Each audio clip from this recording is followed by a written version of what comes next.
Okay, so apparently in this gift shop, there's a door right there, and it's a cave to the ocean. I traveled to La Jolla to find a legendary smuggler's tunnel that was hiding inside of a gift shop, all to serve as a billboard for breakfast flakes. But what I actually found was a mystery much stranger.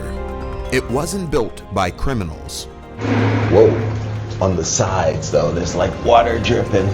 A dangerous path so sought after, it caused a battle royale. It was the world's first viral marketing stunt, designed to turn a hole in a cliff into a cash machine. This humble gift shop hides a smuggler's tunnel, a relic of Prohibition-era secrets. Step inside, and it's easy to see why people buy into the myths of Prohibition-era hideouts and bootleg whiskey. But the real secret isn't hidden in the shadows. As that cool, sea-salty breeze hits you, the reality starts to set in. The true discovery isn't a criminal hideout at all. It's the cave itself. The cave doesn't just have an ordinary hole in the cliff. The rock formation is unmistakably shaped like a face, a profile. It's so fascinating that the locals gave him a name, Sonny Jim. But who is he? And why did someone spend years carving a path through solid rock just to create a tourist attraction for a cartoon character? And I'm just gonna be quiet because I want you guys to hear like the waves. I'm Jabari Thomas, and if you love hidden gems with a story behind it, hit that subscribe button so you don't miss out on my next adventure. He was German professor and mining engineer Gustav Schultz, and he was obsessed with caves, particularly those he spotted along the La Jolla coast. Gustav had an idea that would change La Jolla's coast for decades to come. So Gustav set out to construct a tunnel through one of the caves, but things got ugly before he could even begin. You'd think digging a tunnel through a sandstone cliff would be the hardest part of the job, but for Gustav, the hardest part was the competition. In 1902, Gustav wasn't the only one with a vision. There was another man, Thomas Diamond, who wanted to monopolize these caves as well. He had the exact same idea, turn the La Jolla Sea Caves into a private cash machine. He petitioned the city to build a massive tunnel network, a literal tram system underground. But even he ran into a wall, and not of rock, but of neighbors, the city, and one very determined German professor. Gustav and Thomas were locked in a literal turf war in La Jolla for the right to build the entrance. When the two finally met each other face to face, they didn't have a boardroom meeting. They had a literal brawl. In December 1902, the competition between Schultz and Diamond got so heated, it ended in a physical confrontation. Diamond was arrested for battery against Schultz. And while his rival was sitting in a jail cell, Gustav didn't waste a second. He took his shovel, his pickaxes, and his crew, and he started digging while the competition was sidelined. Schultz didn't have heavy machinery to build this tunnel. He didn't have OSHA oversight. He had to think outside the box. So Gustav hired a cheap crew of Chinese laborers. They were hired because they were cheap, expendable, and ignored. In fact, the stairs you're looking at right now, they didn't even exist when he first opened this to the public. The first tourists to visit had to use rope to lower themselves down and up. But when you look at the chisel marks on these walls, you aren't looking at history.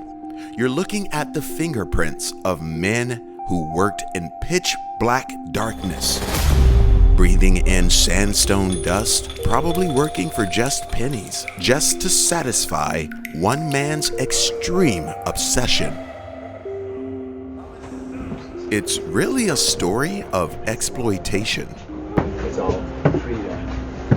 I know there's a writing store, like one street down is my left,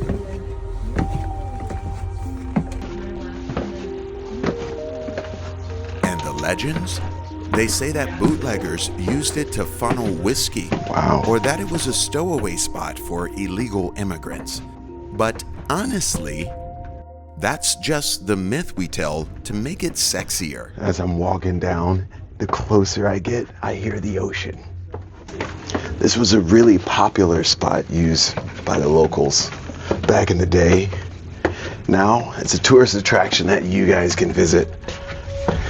The reality is much more mundane. A business model that brought in 200 visitors a day at 50 cents a head. And here's the thing.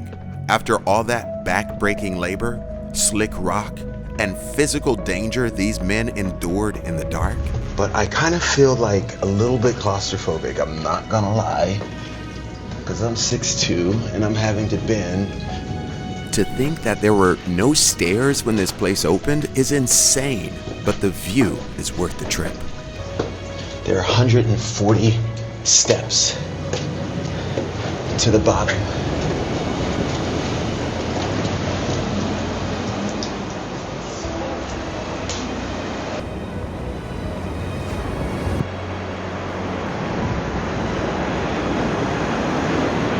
No way. Look at this.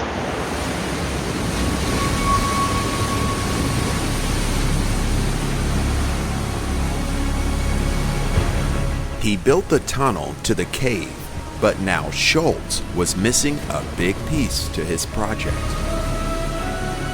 He needed something to finish the deal, something he hadn't thought of until now. He needed a name for the brand. In the cave, Gustav noticed that when you looked out at the sea from inside the cave, the light and shadow it created made an appearance, a silhouette of a profile of a face. But he wasn't the only one that noticed it. Legend has it that L. Frank Baum, the author of The Wizard of Oz, visited this very cave. He also looked out at the ocean and saw the exact same profile and famously dubbed it Sonny Jim. But who is he exactly? You can think of Sonny Jim as the 1902 equivalent of Captain Crunch. Sonny Jim isn't named after a sea deity, a local legend, or even a historical figure. Before there was even a Captain Crunch, there was Sonny Jim. He was the mascot for Force, the first commercially successful wheat flake cereal that launched back in 1902. Do you see it now? Schultz was the original influencer. He knew that if he could attach a recognizable brand to a physical space, you owned the crowd. Standing here, I realized that the cave is a monument to two things: the brutal, invisible labor of people who dug it, and the cynical genius ambition of a man who sold it. And honestly, I'm chasing that same attention. I'm looking for the Sonny Jim of my own stories. Even the hidden history was built by someone for a reason and at a cost. And of course, what successful story doesn't have a cost? Just like that. Pretty cool. Today, La Jolla continued to grow and become a major attraction hub outside of San Diego. Many millionaires and celebrities alike call this place home.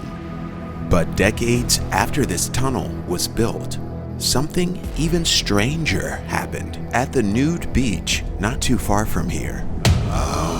The founder of Bell Potato Chips built $1 million bunker at the bottom of these cliffs. But one mistake after another left this place completely abandoned. Click the link to watch my documentary and the bizarre story of the Mushroom House.